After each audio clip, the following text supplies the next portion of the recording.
Have you ever looked back and realized, too late, that a moment was already slipping away? Maybe it was a laugh shared with someone who's no longer there. A quiet evening you didn't know would be your last. Or just the way the light fell on an ordinary street, making it feel, for a second, like magic. Frieren isn't just another fantasy story. It's about an elf who lives centuries longer than her friends. And the crushing weight of all the little things that she didn't realize she would miss until they were gone. This story doesn't just want your tears. It wants you to pause, to look around. Because buried in its pages is a quiet, devastating truth. We're already living moments we will miss someday.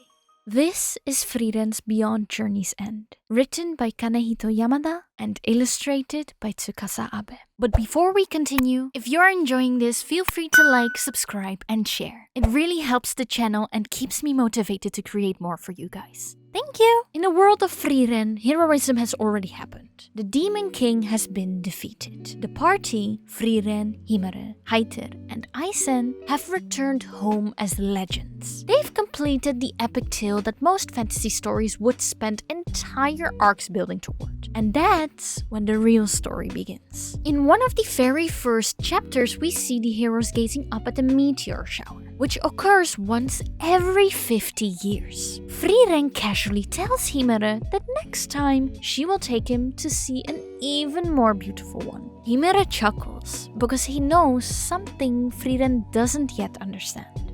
He won't be there. For Frieren, 50 years is a blink, but for humans, it's a lifetime. And this moment encapsulates Frieren's emotional distance. Her elf lifespan means time flows differently for her. When she says she will return in 50 years, it feels like nothing to her. But to Himare and Heiter, it's a farewell for life. They wave her off, joking, even if 50 years pass, it's probably just another day for her. Years later, she returns. Himare is old and frail, and soon after, he dies. Only then does Frieren begin to feel the weight of what she lost. Not because she didn't care, but because she didn't know how to recognize that she cared. Take, for example, the horn she once gave Himare during their adventure. When she sees it in his possession decades later, she barely remembers it. But to Himare, it was a treasure, a symbol of a moment, a bond, something deeply human. To Frieren, it was just a thing, but to Himare, it meant everything. And so begins Frieren's second journey. Not a quest to defeat evil, but one to understand the meaning of time, emotion, and human connection. With new companions, she travels again, but this time she watches. She listens, and slowly, she learns to feel. What Frieren experiences is more than grief. It's nostalgia. A uniquely human emotion that's both sweet and sorrowful. According to a study published in the Journal of Personality and Social Psychology, nostalgia isn't just a sentimental longing for the past. It can actually boost your sense of meaning, strengthen social bonds, and even make you more optimistic about the future. In other words, it helps us to make sense of our lives. In Frieren, nostalgia is everywhere, but it's never heavy-handed. It's in the pause before a character responds. In the way Frieren stares a little longer than necessary at a flower Himare once liked. In the quiet realization that a mundane morning making tea is, in its way, just as magical as any battle they ever fought. This isn't a story driven by spectacle. It's a story powered by stillness. And that's what makes it feel so real. Because our lives aren't made of grand climaxes or final bosses. They are made of slow mornings, private jokes, and even things we forget to feel when they are happening. Memories, after all, don't mean the same to everyone. What might be a passing detail to one person could be a lifelong treasure to another. But there is one universal thing that all memories have in common. It's feeling. One of the most important things in Frieren is the danger of emotional delay. Frieren doesn't mourn Himare when he dies. Not immediately. Because for so long, she's kept her emotions at distance, watching them like clouds, letting them pass. But emotion isn't meant to be delayed forever. Psychologically, emotional avoidance is common. It's our mind's way of protecting us from pain. But over time, it can cost us connection, authenticity, and even joy. We might go through life intellectually understanding what's happening, but not feeling it until it's already gone. At Himura's funeral, Frieren breaks down. She cries not because he's gone, but because she realizes she didn't truly know him. Despite decades together, she was never truly present. And that, more than anything, is her regret. This marks as the beginning of her vow to get to know humans better. But even then, old habits die hard. In the next leg of her journey, Heiter tries to pass on a young mage named Frieren to her care. Frieren initially declines. She says she doesn't need an apprentice, but Heiter knows better. He tricks Frieren into spending time with Frieren, knowing his own end is near. It's a subtle push. Time is fleeting. Don't wait to connect. Even in the manga's narration boxes often indicate how many years have passed, suddenly reminding us of what we often forget. How easy it actually is to let time slip by without meaning. And here's where the story shifts. As Frieren travels with Frieren and Stark, something in her changes. Slowly, suddenly, she begins to open up. She starts asking questions she has never asked before. She begins noticing what people need, not just what they say. She listens to the silence between words and learns that sometimes presence is the most powerful magic there is. What she's really learning is mindfulness. Not in the trendy buzzword sense, but in the deeply human sense. The kind that says, this cup of tea, this campfire, this shared meal is enough. It matters, not because it's spectacular, but because it's now. Even time itself is reflected upon, with chapters transitions often noting how many years have passed. Wait, that was like 26 years ago? What did we do with that meantime? It's a subtle but powerful prompt to reflect on our own days, weeks, or even years. And as an audience, we're invited into this same awareness. The manga's pacing, its use of silence and subtle expressions, encourages us to slow down too, to linger, to reflect. Because being present isn't about constant happiness. It's about allowing a moment to matter before it passes. So, how can we carry Frieren's quiet wisdom into our own lives? The beauty of Frieren is that it doesn't teach with loud declarations or grand philosophies. It teaches by showing what it means to miss something only after it's gone, and what we can do to prevent that regret. These aren't just tips, they are gentle mindset shifts. Think of them as subtle ways to live more fully, drawn from Frieren's journey through memory, grief, and growth. Pause and actually feel the moment.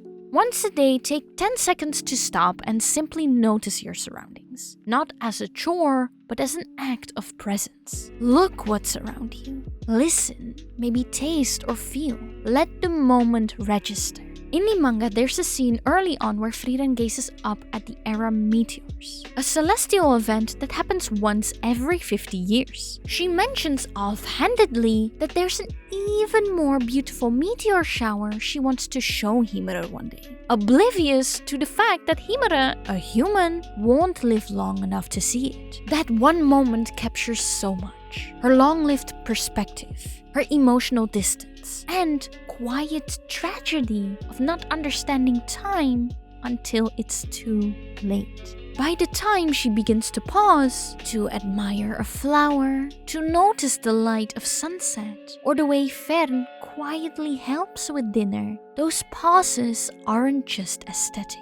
They are emotional recalibrations. She's learning to let the present actually touch her heart. And how can you do this in your life? Well, maybe during a morning coffee, don't scroll through your phone. Feel the warmth of the mug, smell the coffee, or maybe go on a walk. Take out your earbuds for just a few minutes and notice the sky, the way light hits the leaves. Or maybe while waiting in traffic or in line, soften your breath. Let yourself be aware, not distracted. These micropauses help ground you in the now and build the muscle of presence so you don't wake up one day realizing you slept through the best parts. Practice gratitude in real time before the moment slips away. Gratitude is more powerful when it's immediate. In one special tender scene, Frieren quietly thanks Fern for preparing tea the way Himura once did. It's subtle, but deeply symbolic. A rare moment where she connects her past to her present and actively appreciates it. You can build this kind of gratitude into your own life with simple daily practices. Before bed, write down one thing that made you feel warm, seen, or safe that day. It could be a smile or a compliment from a stranger, or the way your dog greeted you at the door. Maybe at lunch, tell a friend something like, "Thank you for listening. I really needed that." Or if someone helps you at work or checks in on you, let them know it mattered. A short, "Hey, I appreciate you," can linger in memory far longer than you realize. What makes gratitude powerful isn't just the act, it's the timing. When you name a beautiful moment while it's still alive, it leaves a stronger imprint. And perhaps even more importantly, it tells the people around you that you see them, that they matter. Just like Frieren begins to realize, too late, how much the people in her life meant to her. You have the chance to say it while it still counts. And another important thing is to speak with intention, like you might not get another chance. This isn't about being dramatic, but it's about being honest. One of the most heartbreaking moments in Frieren's journey is when Himura dies. And she realizes, despite having spent 10 years adventuring with him, that she never truly knew him. She never asked the questions that she should have. She never said the things she now aches to say. It's a moment of profound regret. Not because she didn't love Himura, but because she didn't express that love clearly enough when it mattered. In the real world, it's easy to fall into the habit of shallow interactions. "Hey, how are you?" becomes a greeting and not a question. We assume there's always more time, until there isn't. Some ways you can bring more intention into your conversations are things like, when you hug a friend goodbye, actually mean it. Tell them, "I'm so glad we got to catch up today." Or maybe if you admire someone, a teacher, a sibling, or a coworker, tell them, "I've learned so much from you." You don't need to wait for a special occasion, especially if it's something been unsaid, like an apology, a thank you, or even a compliment. Just say it. Let it breathe. These conversations don't have to be long or profound. But if Frieren teaches us anything, it's this. Words left unspoken often become the heaviest kind of memory. And last but not least, let meaning unfold, even when it doesn't feel important yet. One of Frieren's greatest emotional arcs is how she learns that meaning doesn't always announce itself. Sometimes what seems trivial in the moment becomes priceless later on. At first, Frieren takes on Fern as an apprentice reluctantly, more out of obligation to the dying priest Heiter than any personal desire. She's distant, impersonal, task-focused, but slowly, day by day, something changes. Their journey together, the small talks, the shared meals, the growing trust, becomes its own kind of treasure. Years later, what started as a duty becomes one of the most meaningful bonds in her life. The same happens in our lives. The daily drive to work might seem mundane, until you realize it was your time to process and reflect. The quiet dinners with your roommate, for example, may feel forgettable until they move out, and those evenings become cherished memories. Even a hobby or a job that feels temporary might end up shaping who you are in ways you only understand in hindsight. So show up. Even when things feel repetitive, unmarkable, or slow, trust that meaning is being made. Not in bold strokes, but in soft, slow layers. Because after all, everything happens for a reason. So, Frieren doesn't shout its message, it whispers it. It doesn't ask us to be heroic, but it asks us to be human. To notice, to care, to let ourselves feel, even if it hurts. Because one day, the life you're living right now will be something you look back on. And maybe, just maybe, the small moments, the ones that seem too ordinary to matter, will be the ones you miss most. So, before they are gone, let them matter now, because these might already be the good old days. Let me know in the comments what you can apply to stay more present in your daily life. Thank you so much for watching, and I see you all in my next video. Bye bye!